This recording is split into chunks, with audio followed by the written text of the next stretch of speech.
Após STF mudar regras e ações paradas por anos devem ser julgadas em 2023.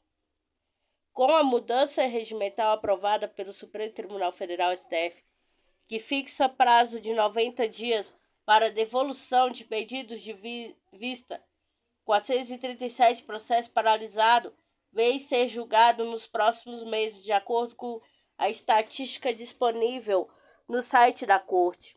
Segundo os dados do STF, 241 processos estão parados no plenário por causa de pedidos de vista.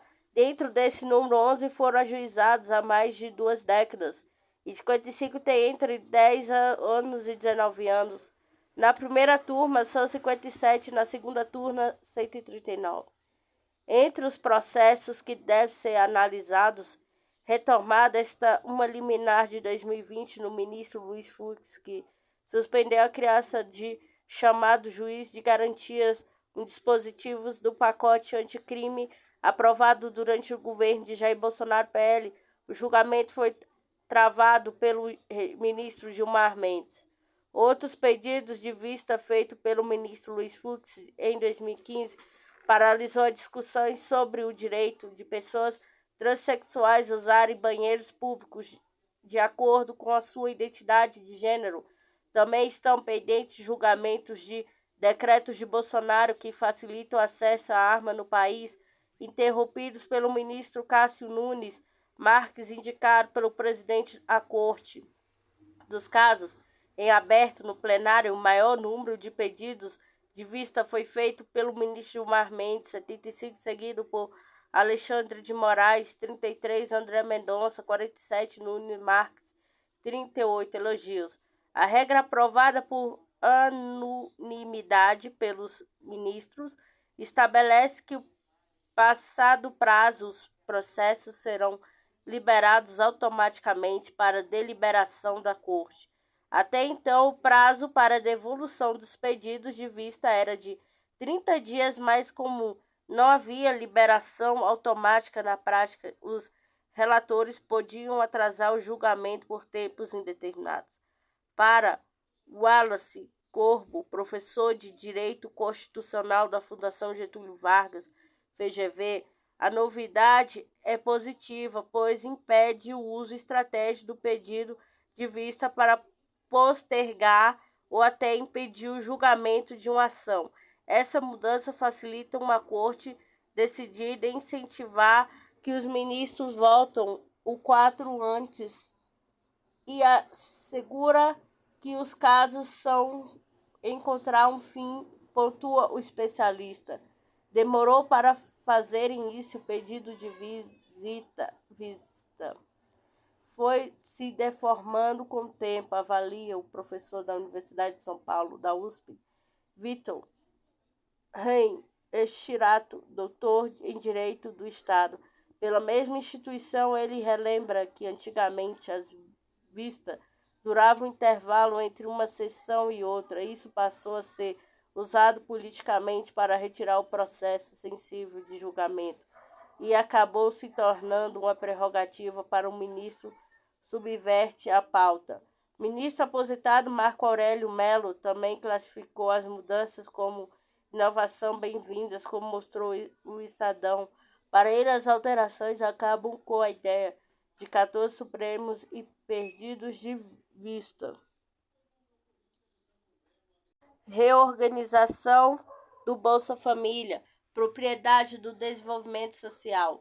Camila Maciel, o combate à fome no Brasil é o principal desafio para as políticas de desenvolvimento social do governo do presidente eleito Luiz Inácio Lula da Silva. Ponto o relatório do Grupo de Transição GT.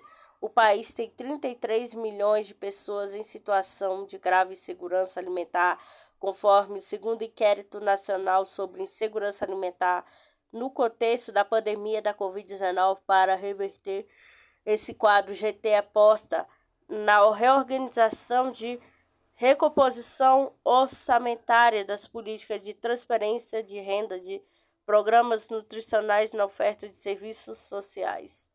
Em 21 de dezembro, foi promulgada a proposta de emenda à Constituição da PEC da Transição, que garante continuidade do pagamento de R$ 600 para as famílias beneficiárias do Auxílio Brasil, que voltará a se chamar Bolsa Família. O governo eleito terá 145 bilhões para além do teto de gasto, dos quais 70 bilhões serão para custear o programa de transferência de renda, que terá um adicional de 150 por criança de até 6 anos. A validade desse gasto extra-teto é de 1 ano. O Ministério do Desenvolvimento Social, Assistência à Família e Combate à Fome será comandado por Wellington Dias, governador do Piauí. Na avaliação de grupo de transição, a implementação improvisada do Auxílio Brasil desarranjou o sistema de transferência de renda que funcionava há quase 20 anos em razão de sucessivas mudanças. O programa perdeu o foco, tratou de maneira igual os desiguais e levou milhões de pessoas para filas nas portas dos serviços socioassistenciais, indica o relatório. Entre os pontos críticos estão as mudanças nas condicionalidades relacionadas à saúde e educação para recebimento do benefício. O total de crianças menores de 7 anos com acampamento vacinal passou de 68% em 2019 para 45% em 2022, exemplifica. O relatório também alerta para a necessidade de revisão do Cadastro Único para os programas sociais, que tem apenas 60% dos dados atualizados. O cadastro também está desfigurado das cerca de 40 milhões de famílias inscritas, 3,9 milhões compõem arranjos impessoais, diz o documento. De acordo com o GT, isso afeta não só a concessão do Auxílio Brasil, mas também de outros programas que utilizam o cadastro único, programas de transferência de renda de estados e municípios.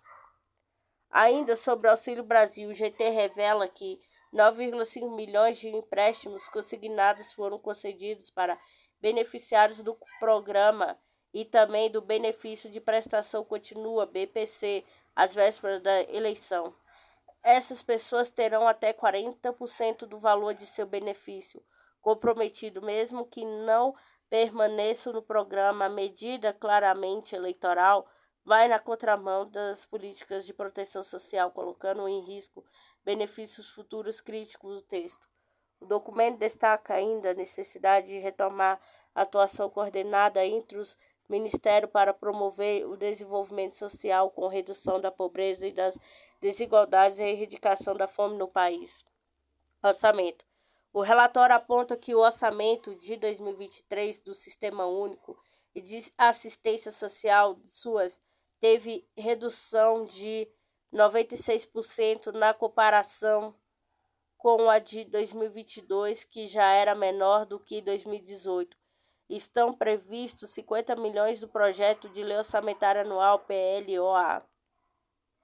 Segundo os analistas, o valor não é suficiente para cobrir um mês de funcionamento dos equipamentos de proteção básica especial, das unidades de acolhimento a risco real de paralisação de suas, diz o texto. Além disso, eles lembram que a rede física é praticamente a mais de 2016 oferta de serviços socioassistenciais escolheu, apesar do quadro de empobrecimento do país. A rede de SUAS está sobrecarregada com os sistemas administrativos defasados, altas retroatividades de profissionais, baixo salário, no mesmo tempo que ocorre um aumento da demanda pelos serviços socioassistenciais. Órgãos colegiados. O GT Desenvolvimento Social relata que a maioria das alterações dos programas de transferência de renda dos serviços socioassistenciais foi feita sem pactuação com o órgão colegiado, com o Conselho Nacional de Assistência Social e Comissão Tripartite. Houve grande fragilização da relação com estados e municípios, assinale o texto. Sobre a política de segurança alimentar e nutricional, o grupo analista que houve um completo desmantelamento e Conselho Nacional de Segurança Alimentar e Nutricional, CONSEA, foi desativada, e a Câmara Interministerial de Segurança Alimentar e Nutricional, CAISA, não teve nenhum papel relevante durante todo esse período, diz o documento. Outros programas. O GT pontua que houve aumento das pessoas em situação de uma das grandes e pequenas cidades, mas apesar disso, os centros pop estão concentrados em cidades de grande porte. Há insuficiência da equipe de serviço especializada em abordagem social. O tempo médio para a concessão do BPC passou de 78 para 311 dias, segundo o levantamento do Tribunal de Contas da União, TCU. A fila de espera tem mais de 580 mil pessoas. Programas cisternas, que atende famílias com tecnologias sociais de acesso à água, contabiliza menos de 1.000 cisternas entregues em 2022. Anteriormente, mais de 1 milhão de famílias foram beneficiadas. Já o programa Fomento Rural, por sua vez, teve orçamento reduzido, desvio de função. Segundo o relatório, o GT critica a adoção de mecanismos de compra ineficiente para aquisição de cesta básica. Acrescenta que há um passivo enorme de prestação de contas a partir de 2023. Equipamentos públicos de segurança alimentar, como restaurantes populares, cozinhas comunitárias, bancos de alimentos, centrais de distribuição de alimentos e agricultura familiar, têm recursos irrisórios para 2023. Lula anuncia a última leva de ministros do novo governo do Brasil. Presidente eleito Luiz Inácio Lula da Silva, PT, anunciou os últimos nomes de políticas que vão compor a esplanada do Ministério na nova gestão de governo federal em 2023. Nesta quinta-feira, 29, Lula anunciou o retorno da ex-ministra Marina Silva Rede para a função da ministra do Meio Ambiente, ex-presidenciável Simone Tebet, MDB, como ministra do Planejamento, deputada federal eleita indígena Sônia Guajajara, PSOL, para a pasta de povos originários, ex-jogador de vôlei Ana Moser para o Ministério dos Esportes. Para o Gabinete de Segurança Institucional GCI, foi escolhido o general de reserva Gonçalves Dias. Ele chefiou a segurança da presidência da República. Nos 2 primeiros governos de Lula, foi comandante da 6ª Região Militar. Renan Filho, MDB, governador de Alagoas por 2 mandatos, prefeito de Murici, deputado federal, senador eleito por Alagoas, ficará como Ministério dos Transportes, economista formado pela Universidade de Brasília, UNB, filho de cacique de sigla Renan Calheiros. Secretaria de Comunicação Social ficou com o deputado federal Paulo Pimenta, PT, Rio Grande do Sul, que é formado em jornalismo pela Universidade Federal de Santa Maria, UFSM, foi vereador em Santa Maria, deputado estadual no Rio Grande do Sul, foi eleito para o 5º mandato como deputado federal. Ministro da Agricultura, Pecuária e Abastecimento ficou com o senador Carlos Favaro, PSD, eleito pelos Mato Grosso e agricultor, foi vice-presidente da Associação dos Produtores de Soja e Milho do Estado de Mato Grosso, a ProSoja MT Mato Grosso, vice-governador de Mato Grosso. Já o Ministério Integração e Desenvolvimento Regional ficou com Valdez Góes, eleito 4 vezes governador do Amapá, presidente do Consórcio Interestadual de Desenvolvimento Sustentável da Amazônia Legal, foi deputado estadual. Coube a deputado federal André de Paula, PSD, Pernambuco, Ministério da Pesca e Agricultura, 6 vezes eleito como deputado federal por Pernambuco, foi deputado estadual, vereador e secretário estadual Trabalho e Ação Social da Produção Rural e Reforma Agrária das cidades em Pernambuco. Ministério da Providência Social ficou com Carlos Lupe, presidente do PDT, ministro do Trabalho nos governos Lula e Dilma. Jader Filho, empresário, presidente do MDB do Pará, ficou com o Ministério das Cidades. Ministro das Comunicações ficará sob o comando de Juscelino Filho União, que é deputado federal eleito pelo Maranhão pela 3ª vez. Senador Alexandre Silveira, PSD, Minas Gerais, ficará com a pasta de Minas de Energia. Ele foi deputado federal e diretor-geral do Departamento Nacional de Infraestrutura de Transporte, DNT, secretário estadual em Minas Gerais. O Ministério do Desenvolvimento Agrário e Agricultura Familiar fica a cargo do deputado federal Paulo Teixeira, PT, São Paulo, eleito 4 vezes deputado federal por São Paulo, secretário-geral do PT e secretário de Transporte da cidade de São Paulo. Daniela Vaguinho, MDB Rio de Janeiro, ficará com o Ministério do Turismo. Ela foi secretária de Assistência Social e Cidadania de Belford Roxo, eleita para segundo mandato de deputada federal com mais votada do Rio de Janeiro. Bolsonaro se prepara para sair do país rumo aos Estados Unidos antes do fim do mandato.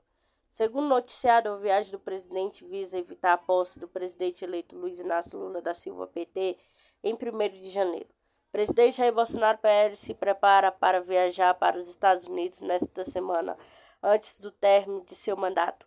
Segundo noticiou o jornal do Globo, viagem não foi confirmada oficialmente pelo Palácio do Planalto, mas os preparativos já estão sendo tomados. Na manhã desta quarta-feira, 28, o avião de presidência da República decolou com destino a Orlando, na Flórida. Tradicionalmente, o avião parte para o destino dias antes, para preparação de viagens em destino do presidente. Mais cedo foi publicado no Diário Oficial da União, DOU, uma autorização dada a um agente de Gabinete de Segurança Institucional, GCI, para que a viagem Miami, também no estado da Flórida, no intuito de compor a equipe de segurança da família Bolsonaro. Anteriormente, foi noticiado que Bolsonaro deixaria o país para passar uma temporada no resort do Mar-a-Lago, de propriedade do ex-presidente dos Estados Unidos, Donald Trump, que também fica no estado da Flórida. Segundo noticiado, a viagem de presidente visa evitar a posse do presidente eleito Luiz Inácio Lula da Silva, PT, em 1º de janeiro. Bolsonaro, até o momento, não reconheceu a derrota para Lula no segundo turno das eleições. Ele também vem resistindo às orientações de aliados para que compareça à cerimônia da passagem da faixa presidencial. Alexandre de Moraes tende Lula a proibir porte de armas em Brasília até depois da posse. O ministro Alexandre de Moraes, do Supremo Tribunal Federal, STF, determinou nesta quarta-feira, 28, a suspensão temporária de todas as espécies de porte de arma de fogo por parte de colecionadores, atiradores, caçadores, CAC, entre os dias 28 de dezembro e 2 de janeiro, em todo o Distrito Federal. A medida determinada por Moraes tende a um pedido feito pela equipe do presidente eleito Luiz Inácio Lula da Silva, PT, buscar aumentar a segurança da posse presidencial, que será realizada no dia 1º de janeiro. Na decisão, o magistrado argumenta que a suspensão é necessária para garantir a segurança do presidente eleito, de seu vice Geraldo Alckmin, PSB, das milhares de pessoas que compareceram à cerimônia. Moraes destacou que a tentativa de invasão da sede da Polícia Federal por apoiadores do presidente Jair Bolsonaro, PL, na capital federal, e a prisão do empresário bolsonarista acusado de planejar um atentado bomba no aeroporto de Brasília merece aplicação de medidas legalmente restritivas. Lamentavelmente, grupos extremistas financiados por empresários inescrupulosos, explorando criminosa, fraudulenta e boa-fé de diversos eleitores, principalmente com a utilização de covardes milícias digitais sobre convivência de determinadas autoridades públicas, cuja responsabilidade por omissão ou convivência será apurada, vem praticando fatos tipificados presentemente tanto na Lei 14197 de 2021, relativos ao crime contra o Estado Democrático de Direito, quanto à Lei 13260 de 2016, que regulamenta o disposto no inciso XL e I do artigo 5º da Constituição Federal, disciplinando o combate ao terrorismo, inclusive punindo os atos preparatórios, indicou o ministro. A medida não se aplica nos membros das Forças Armadas, do Sistema Único de Segurança Pública, das Polícias Legislativa e Judicial e as empresas de segurança privada de transporte de valores constituídas nos termos da lei. O pedido de suspensão da posse foi feito pelo futuro ministro da Justiça, Flávio Dino, PSB, que celebrou a decisão. É importante o trecho da decisão do ministro Alexandre de Moraes, que atendeu os nossos pleitos de suspensão temporária de porte de arma de fogo no DF, visando mais segurança na posse do presidente Lula. Pessoas que eventualmente descumprirem serão presas em flagrante, escreveu em rede social, destacando o texto que Moraes falou em reforçar o combate ao terrorismo.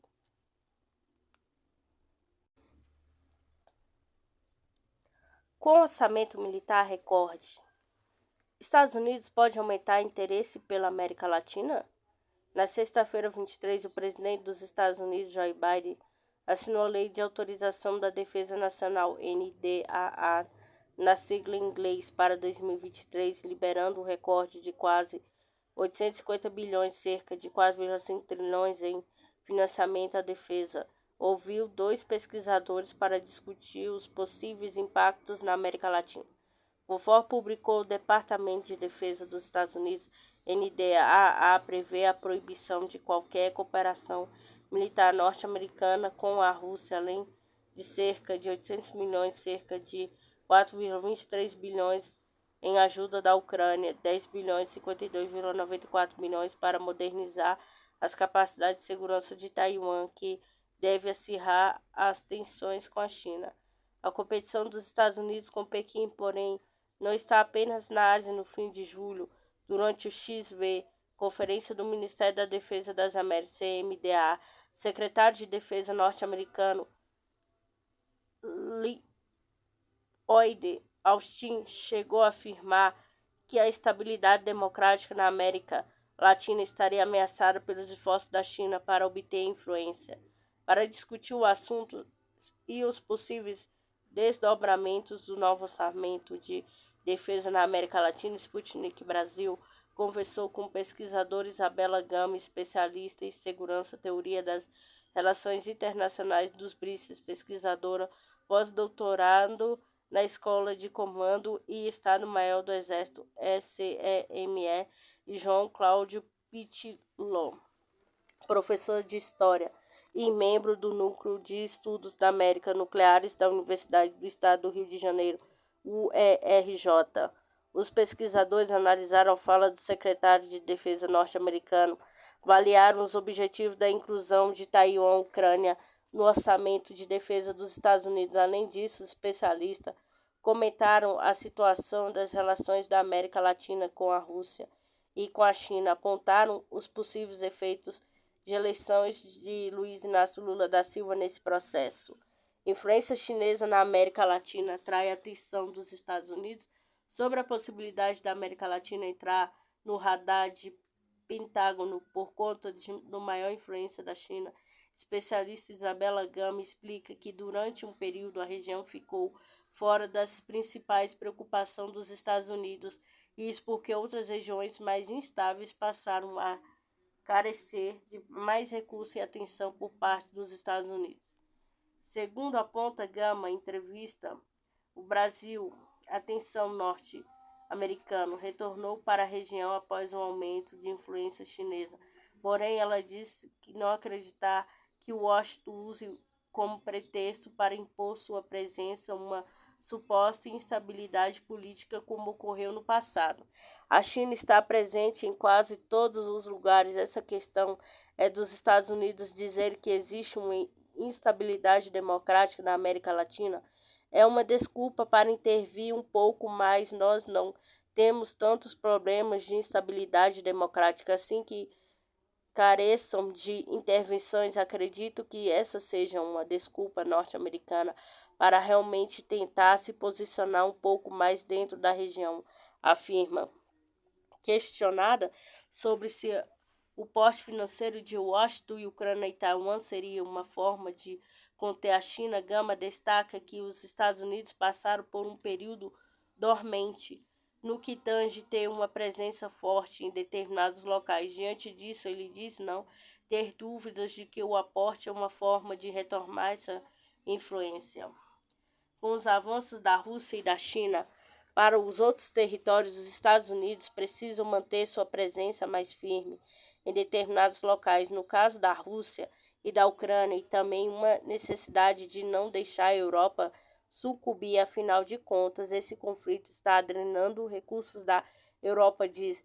Em relação à Venezuela, Gama afirma que proximidade de Caracas com a Rússia protege os venezuelanos de uma possível intervenção norte-americana. Com relação ao petróleo venezuelano, por qualquer outra questão venezuelana, por mais que seja um assunto em pauta constantemente em diversos fóruns, dificilmente os Estados Unidos vão intervir em qualquer questão venezuelana por conta da proximidade venezuelana com a Rússia, avalia. Especialista também descarta uma eventual tentativa de Washington de enfraquecer Brices, pois seria uma manobra demasiadamente complexa que demandaria muitos recursos, aporte político. Segundo ela, que existe uma possibilidade de os Estados Unidos tentarem levar a presença da América Latina, fortalecendo a implementação de bases militares na região.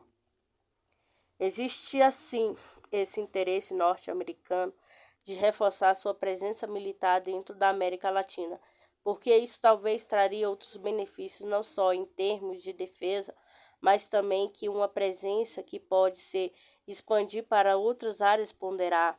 Já em relação à possibilidade que a seção de governo de esquerda da América Latina possa servir de incentivo para que os Estados Unidos tendam a retomar protagonismo político na região, Isabelle Gama ressalta que não estamos mais na Guerra Fria. Não existe nenhum perigo de comunismo. Nossa esquerda no Brasil não poderia ser mais de centro. Existem alguns poucos governos na América Latina que se denominam de esquerda e que agem um pouco mais fora de uma curva, inclusive para uma esquerda política, afirma. Gama concluiu que, destacando que não é a vertente política que estimulou os Estados Unidos a retomarem o protagonismo na região, mas sim a presença da China, como ocorre em outras regiões do mundo onde os Estados Unidos vêm perdendo espaço. Não é uma questão de esquerda ou direita, é uma questão de perda do espaço para outros estados, especialmente a China. Então, o uso desse discurso esquerda-direita é muito vazio. Não tem significado realmente uma grande desculpa. Acredito que vai haver uma tentativa de retomar protagonismo, não só aqui, mas em parte da Europa também, com o uso da OTAN, Organização do Tratado do Atlântico Norte, mas aqui realmente é uma questão da presença chinesa em parte da Europa. É uma questão de tentar tirar a Rússia de cena da Ásia, como tentativa de tirar a China de cena, diz. Situação continua de Guerra Fria. Para o historiador João Cláudio Pitillo, a expansão do orçamento de defesa dos Estados Unidos e a inclusão da Ucrânia e Taiwan na NDAA de 2023 são uma tentativa de aumentar as tensões com a Rússia e China, respectivamente, criando um ambiente belicista. No caso específico de Taiwan, Pitillo acredita que Washington busca impedir o processo de integração pacífica com a China. Questionando sobre a fala do secretário de Defesa dos Estados Unidos, apontando supostos efeitos negativos de influência da China na região latino-americana, Pitillo avalia que a declaração reflete a manutenção de uma política impositiva de Washington para uma região. Talvez o conceito de democracia estadunidense ainda do século XX seja de que os países da América Latina, para serem democráticos, têm que estar sob dominação política, econômica, cultural e social, ou seja, é uma reedição de uma situação continuada de Guerra Fria, afirma. Na avaliação de Pitillo, a presença do capital chinês na América Latina teria interesses principalmente comerciais para ele. Os Estados Unidos não têm condições de competir com a China na região, pois os chineses oferecem condições mais favoráveis nas parcerias com os países latino-americanos. Da mesma maneira que as empresas estadunidenses tentam se restabelecer na região da China, também tentam partir de parcerias de outra política ganha, diz historiador. Todos os países aqui que pretende avançar nas relações com a China, vão precisar criar uma salvaguarda interna. Discutir políticas internas não ingerencia nos estadunidenses, acrescentou. Nesse sentido, Pitilho aponta que a recondução de Luiz Inácio Lula da Silva à presidência do Brasil coloca Washington em alerta devido ao histórico do petista de promover políticas de integração regional latino-americana. Ele e Lula parece que ter emitido sinais de que vai querer avançar nessa discussão, não só na América do Sul, mas na América Latina. Como um todo, mas ampliar as relações com a China e Rússia é um patamar superior de outrora. Isso promete deixar Joe Biden com seus poucos cabelos em pé, diz. Vem fazer aqui no quarto. Suspeito de transferir dados das Forças Armadas da Rússia para Kiev é detido na RPL. Segundo informado, as Forças Armadas da Ucrânia poderiam usar os dados transmitidos pelo espião para infligir ataques de artilharia contra a infraestrutura civil em Svatov.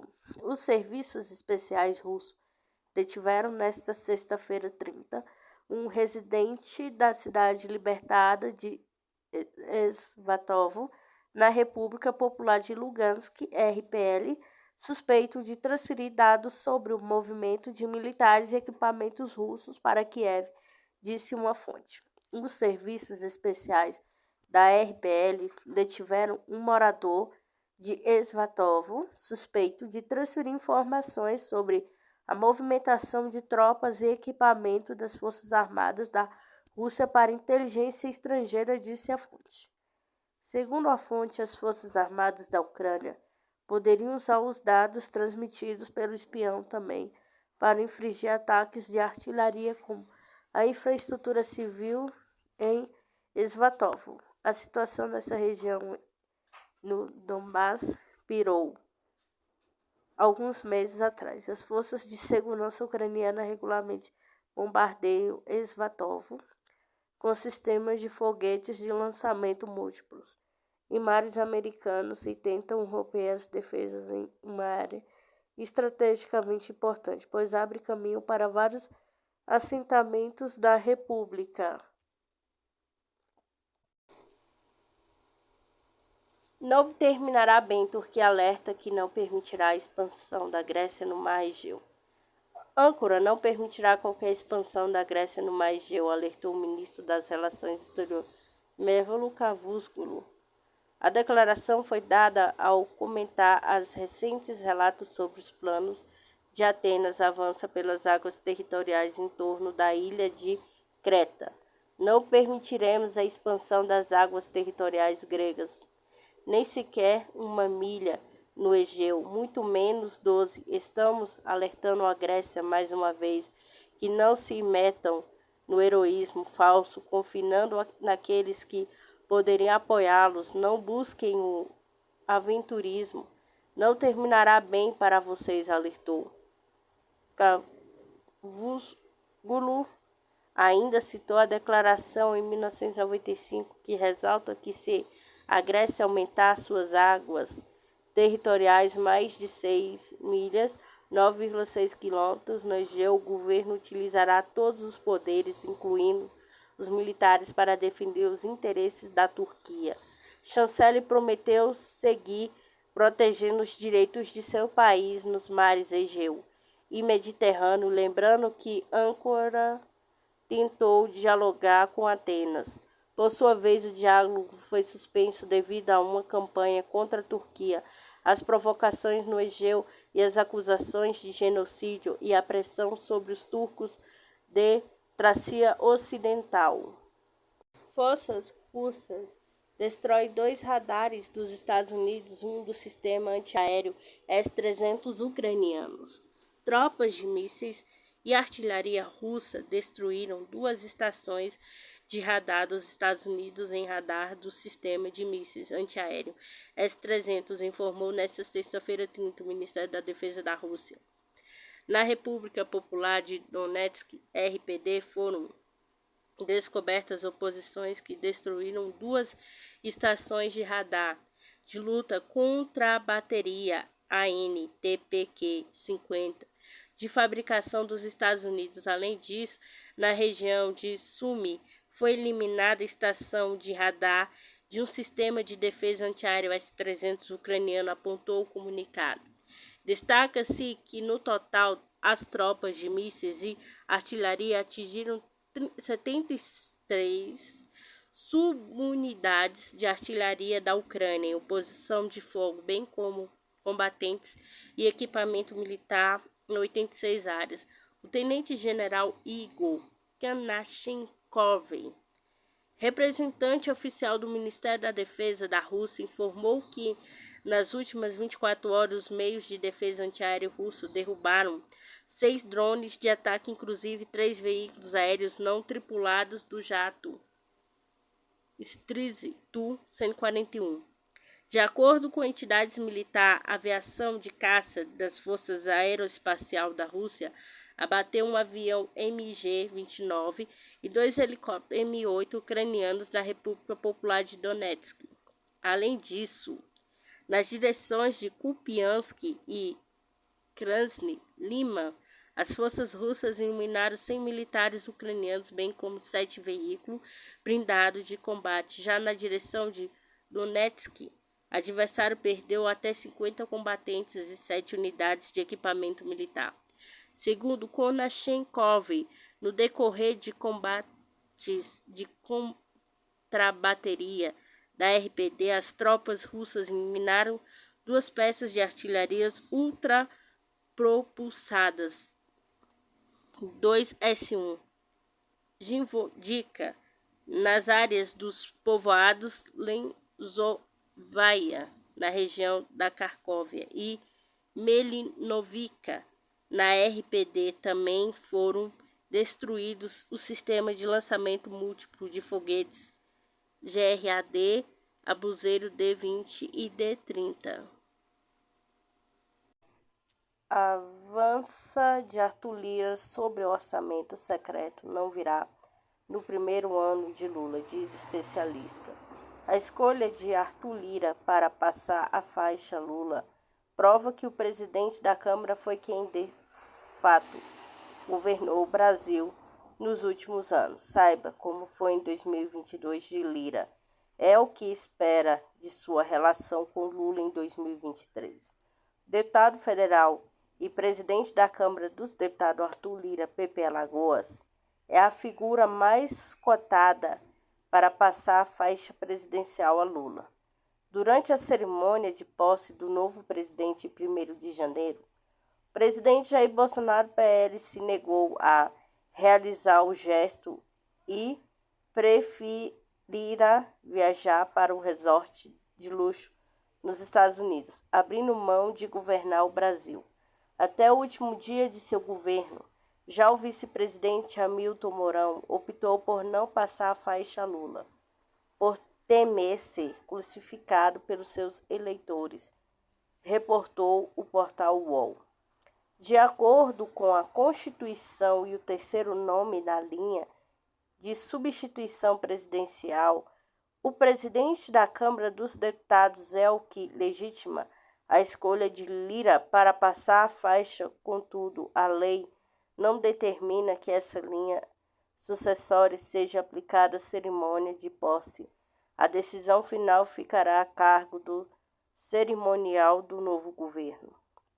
A ideia de convocar Arthur Lira para realizar uma função que deveria ser do presidente da República parece natural se considerarmos o fortalecimento da influência do Congresso durante o governo Bolsonaro.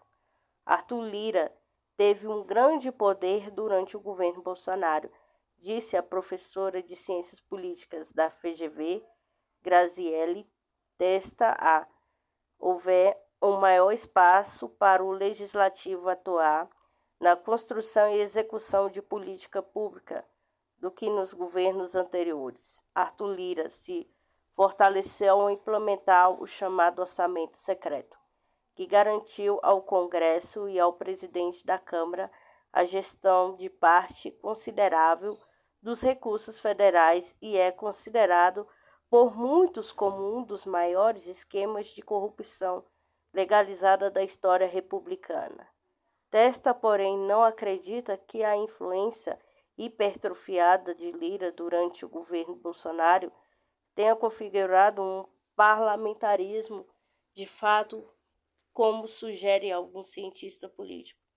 Testa lembrar que durante vários momentos o presidente Bolsonaro vetou matérias de interesse do legislativo. Que fique bem claro que a palavra final sobre o orçamento secreto era do presidente da República e não do presidente da mesa. Notou o texto o motivo pelo qual o orçamento secreto funcionou de forma tão azeitada e porque havia uma parceria bem construída entre Bolsonaro e Lira. De fato, ao apagar as luzes do governo Bolsonaro, suspende o pagamento do orçamento secreto, demonstrando a sua influência decisiva na manutenção do esquema. Lira na era Lula. Aprovação pelo Supremo Tribunal Federal STF de medidas que limitam o uso do orçamento secreto. Tende a diminuir o poder de Lira dentro do Congresso e seu poder de fogo contra o governo Lula III. É provável que Lira tenha menos espaço de atuação no governo Lula, que atenda a fazer uma construção de governabilidade que envolve o Congresso na tomada de decisões, acredita Testa. Segundo a especialista, o presidente da Câmara não poderá reagir a esta perda de poder tão cedo. O primeiro ano de governo Lula III deve ser de lua de mel, com o eleitorado dificultando a vingança de Lira. Ao longo do mandato de Lula, a tendência é que o presidente da República perca popularidade quando isso acontecer. Pode ser que haja uma reação de Lira para tentar reaver o seu espaço, considerou Testas. Por enquanto, o cenário apontou para um relacionamento harmonioso entre os dois líderes poucos dias após o voto final do STF, que derrubou as chamadas emendas do relator. Lira manteve sua promessa e Auxílio Lula aprova a PEC da transição em primeiro turno com 23 votos, mais do que o necessário. Segundo Testa, Lula almeja construir uma relação próxima com o Congresso que poderá garantir a aprovação de reformas estruturantes como tributária ou até administrativa ainda no primeiro ano no governo. Reeleição de Lira. A participação de uma cerimônia de posse que será transmitida em rede nacional garantirá palanque e Lira durante a corrida para sua reeleição à presidência da Câmara. No entanto, ainda não está claro se o PT fornecerá essa verdadeira peça da campanha para Lira, nem se o presidente da Câmara terá mais protagonismo do que a cadela da primeira-dama, vira-lata, resistência, que também subirá a rampa presidencial em 1º de janeiro. Mesmo assim, o partido de Lula dá sinais de que manterá seu apoio à candidatura de Lira, inclusive para recompensar a deputado pelo apoio da PEC da transição. O apoio do PT e a reeleição de Lira provavelmente foi um movimento para construir governabilidade e demonstrar boa vontade em relação ao parlamento, acredita Testa. O PT sentiu que os parlamentares queriam apoiar essa candidatura e não quis se contrapor de cara a esse movimento. A especialista lembra que a garantia da governabilidade junto ao Congresso não será tarefa fácil para os petistas, que encaram um legislativo muito mais à direita do que o presidente eleito. Eu entendo que Lira ainda é favorito nas eleições para a presidência da mesa. Acredita Testa, ele já demonstrou que podia lidar com uma Câmara que tenha maior governista, ainda que ele tenha apoio do governo anterior. De fato, a anuência do atual governo em receber Lira da cerimônia de passagem da faixa também sinaliza para um bom relacionamento entre o PT e o presidente da casa, que tem influência significativa sobre todos os deputados do chamado Centrão. O Lira é a parte revelante de um grupo que se denomina Centrão, que tem como característica estar sempre próximo do governo e dos recursos no testa para manter o seu favoritismo. Lira precisará ceder em diversos pontos, principalmente para os partidos que têm bancadas relevantes como o PL, União Brasil, o MDB. Por outro lado, a professora pesquisadora no Instituto de Ciência Política da Universidade de Brasília, UNB, Michele Fernandes, acredita que o fim do orçamento secreto coloca em xeque as candidaturas para a presidência da Câmara do Senado em 2023. Diante desse novo cenário de fim do orçamento secreto, as negociações com relação à presidência da Câmara do Senado continuam em aberto, disse Fernandes. Para especialista, a dinâmica de negociações entre Lula e o Congresso focada na formação dos ministérios e na PEC da transição se encerra em 31 de dezembro. A partir de 1º de janeiro começa novas movimentações para estabelecer as relações entre o governo. Entretanto, o Congresso considerou Fernandes os apoios às eleições das presidências das suas casas será um evento nessa nova dinâmica de interação entre o Legislativo e o Executivo. Tanto Lira quanto o candidato à reeleição para a presidência do Senado, Rodrigo Pacheco, PSD em Minas Gerais, tentarão garantir o apoio de Lula às suas respectivas candidaturas. Talvez por isso o presidente do Senado já se dispôs a passar a faixa presidencial para Lula em 1º de janeiro, caso algum erro de percurso impeça Arthur Lira de cumprir a tarefa. A transferência da faixa presidencial deve ocorrer nesse domingo, 1º de janeiro, por volta das 14h20, do horário de Brasília. Cerimônia de posse organizada pela coordenadora do cerimonial do presidente eleito, Janja da Silva, deve contar com a participação de 60 artistas e de delegações internacionais de cerca de 120 países. A mídia voltou em breve, diz que Bolsonaro em voo para os Estados Unidos. A declaração foi dada em entrevista à Brasil. Bolsonaro deixou o Brasil com destino aos Estados Unidos na tarde desta sexta-feira 30, poucas horas após fazer uma live de despedida. O presidente Jair Bolsonaro, PL, disse na noite desta sexta-feira 30 que pretende voltar ao Brasil. A declaração foi dada em uma breve entrevista dada à CNN Brasil. Eu estou em voo, volto em breve, disse o presidente. Bolsonaro deixou o Brasil com destino aos Estados Unidos na tarde desta sexta-feira 30, poucas horas após fazer uma live de despedida, na qual exaltou a ação de sua gestão. Ele partiu em um avião das Forças Aéreas Brasileiras, FAB, decolando da Base Aérea Militar de Brasília, com direção a Orlando, na Flórida. Bolsonaro está acompanhado da primeira-dama Michele Bolsonaro e de assessores. A saída de Bolsonaro do Brasil vinha sendo anunciada nos últimos dias, mas o presidente não havia confirmado os rumores mais cedo. Foi publicado no Diário Oficial da União, DOU, em um decreto autorizando o presidente a se afastar do país até 30 de janeiro. Ainda não se sabe se o presidente retornará na data especificada, porém, caso retorne, terá de realizar a viagem em voo particular ou comercial, já que não ocupará mais o cargo de presidente da República, perdendo o direito ao uso de avião da FAB. Com a viagem, fica oficializada que Bolsonaro não passará a faixa presidencial para o presidente eleito Luiz Inácio Lula da Silva, PT, na cerimônia de posse em 1º de janeiro. Aliados próximos de Bolsonaro vinha tentando-se o sucesso convencer o presidente a participar do ritual, considerando uma tradição na democracia brasileira. Oposição venezuelana aprova o fim do governo Gallardo.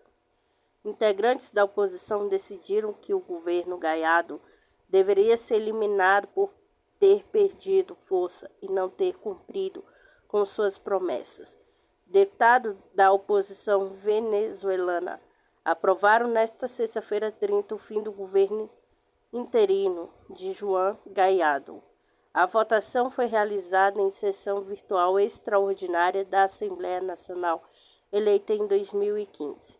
A proposta para encerrar o governo interino foi aprovada por 72 votos a favor, 29 votos contra 8 abstenções, após 4 horas de debate.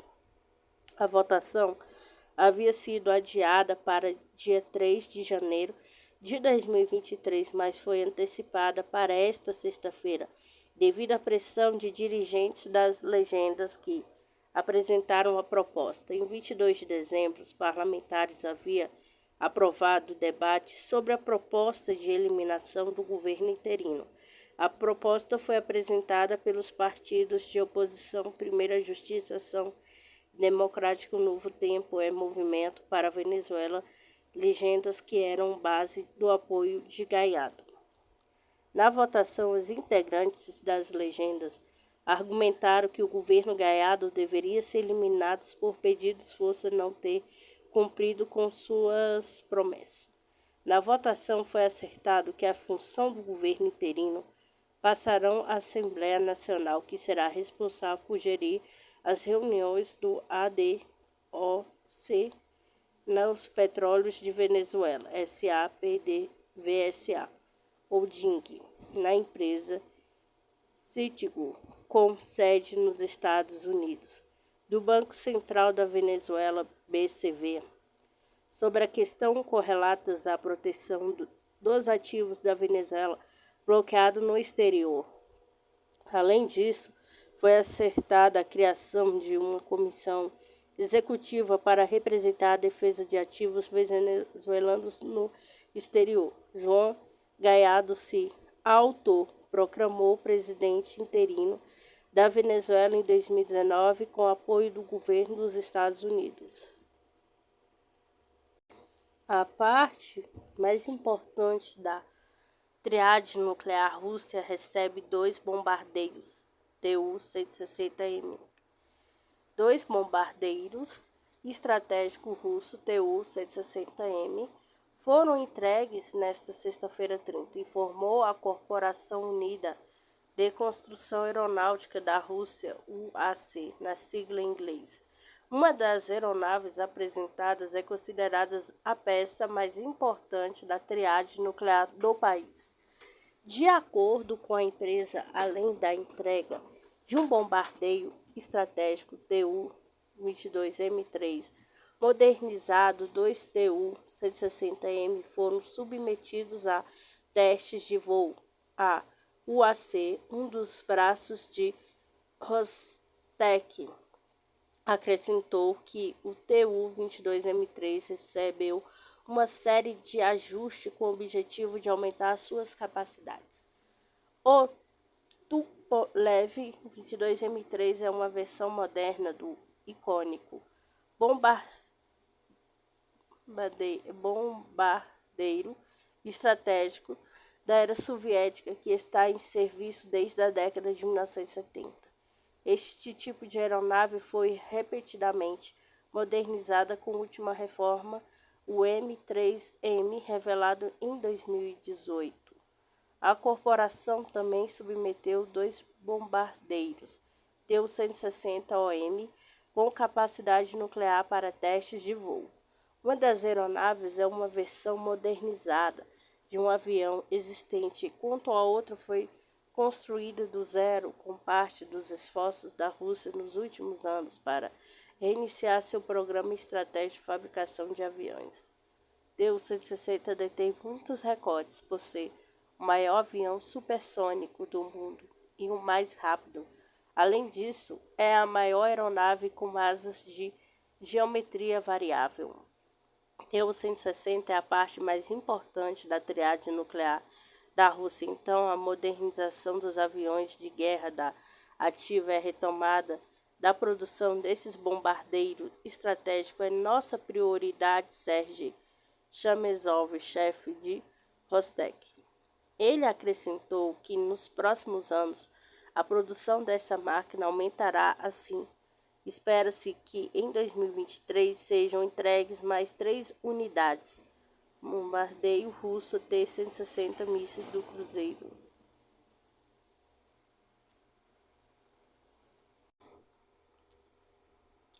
Secretário-geral da OTAN insta bloco e fornece mais armas à Ucrânia. Jens Stoltenberg mostrou insatisfação com o ritmo de suprimento militar à Ucrânia, referindo que quer que isso aconteça para que Kiev chegue à negociação de paz com uma mão mais forte. Jens Stoltenberg, secretário-geral da OTAN, exortou os Estados-membros da aliança a fazer mais no fornecimento de armas à Ucrânia em uma entrevista com a agência alemã dpa. Apelo aos aliados para que façam mais e de todos os nossos interesses de segurança, assegurar que a Ucrânia prevaleça. O presidente russo Vladimir Putin não ganha disso, Stoltenberg, em declaração publicada na sexta-feira 30. Para ele, o apoio militar à Ucrânia era o caminho mais rápido para a paz. Sabemos que a maioria das guerras termina na mesa de negociações. Provavelmente esta guerra também, mas sabemos que o que a Ucrânia pode conseguir nessas negociações depende inextricavelmente da situação militar, sugeriu Stoltenberg. Ele destacou como particularmente importante que a Ucrânia receba munição suficiente para o sistema já existente devido à enorme necessidade de munição, peças de reposição. Na semana passada, Vladimir Zelensky, presidente ucraniano, pediu em um discurso no Congresso dos Estados Unidos uma ampla gama de armas e sistemas de defesa antiaérea para combater a Operação Militar Especial da Rússia. Ele começou em 24 de fevereiro com o objetivo de desmilitarização, desnazificação da Ucrânia, cujo governo tem sido acusado por Moscou de conduzir um genocídio contra a população rusofona de Donbass e ameaçar a integridade territorial da Rússia.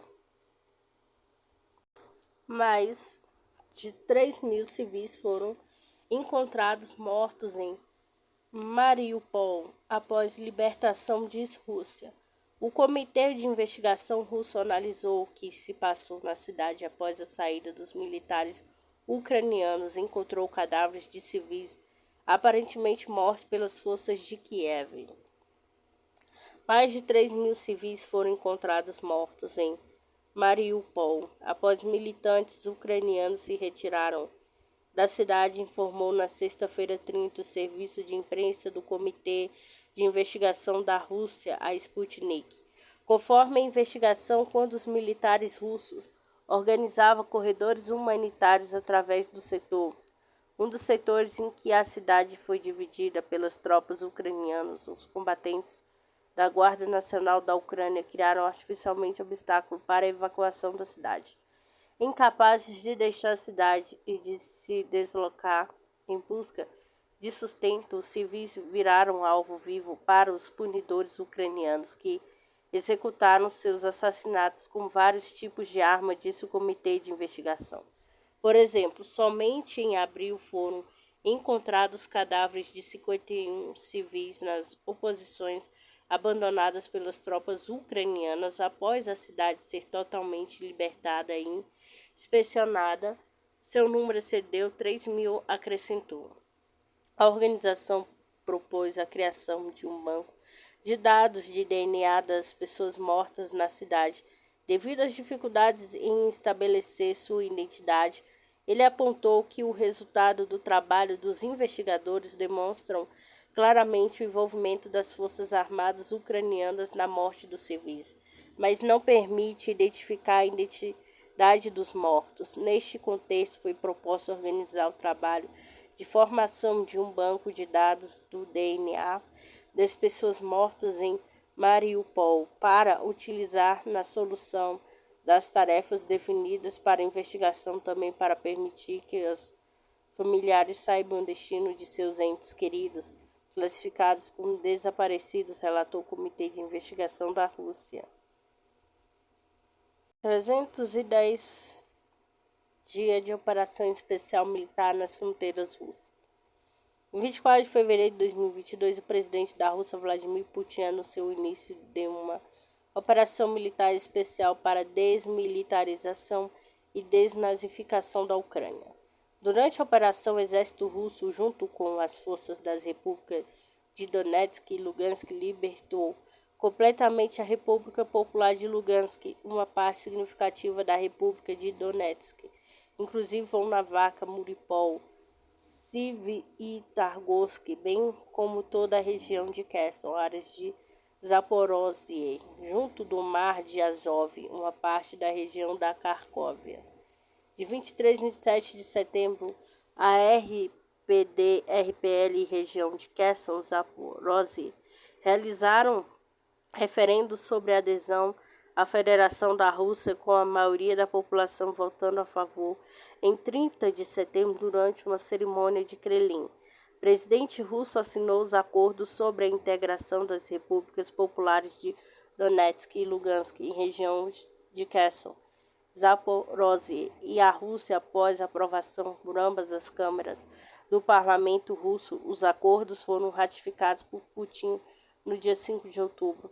A linha de energia de reserva da usina nuclear de Zaporozhye foi desconectada devido a danos causados por bombardeios, diz a IEA. Cerca de 20 mil militares estarão envolvidos no fornecimento de defesa aérea antimísseis de Moscou durante o feriado do Ano Novo, informou o Ministério da Defesa da Rússia. Mais de 3 mil civis foram encontrados mortos em Mariupol.